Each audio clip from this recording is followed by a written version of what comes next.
attorney, by education physicist, and I'm also professor for intellectual property law at quite a few German universities as well as worldwide universities elsewhere.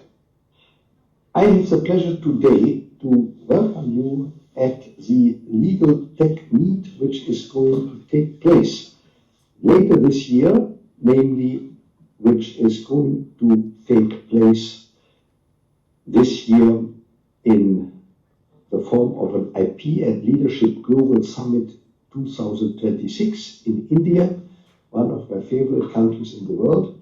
And I've been invited to speak about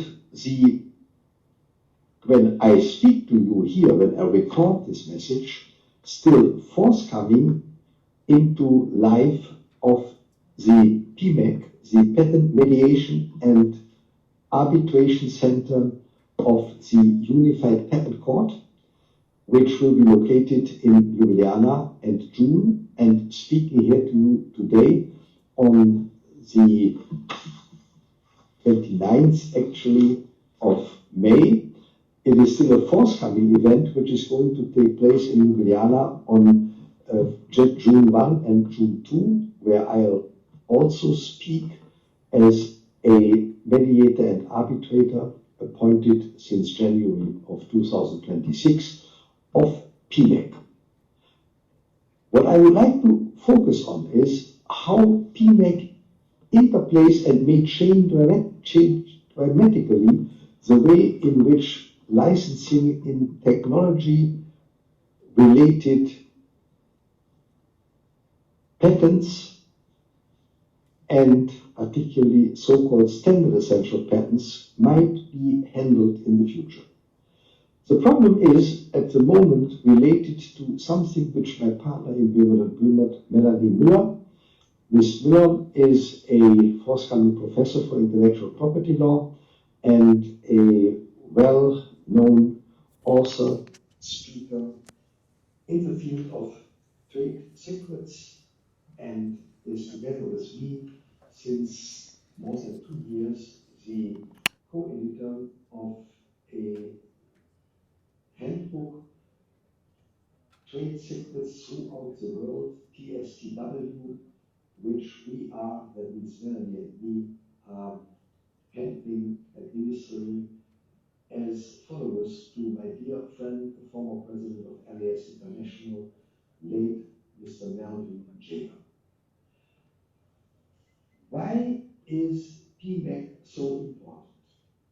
We have in Germany the phenomenon that 90% about of the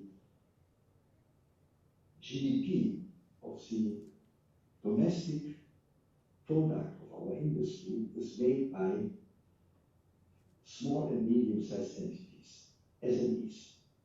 These small and medium-sized entities are not necessarily single persons, startups. They might be classified, and I would in so far like to review the definitions of the European Union Commission. They are entities with less than usually 1,000 employees, maybe drastically less, but they are sometimes world champion in technology and are interested in cross-border patent, licensing, cooperation, joint ventures, etc. Now, when they are, for example, contacted by an NPE, by a non-practicing entity, actually these entities practice patent litigation and licensing. At the end of the day, some of them, the founders of them, like the founder of the oldest, I would say, NPE I'm aware of, Roberto Dini, namely of this firm, they contact, of course, companies, amongst them, as it is in Germany, with so-called licensed programs. That means they offer certain packages of patents, sometimes also combined with trade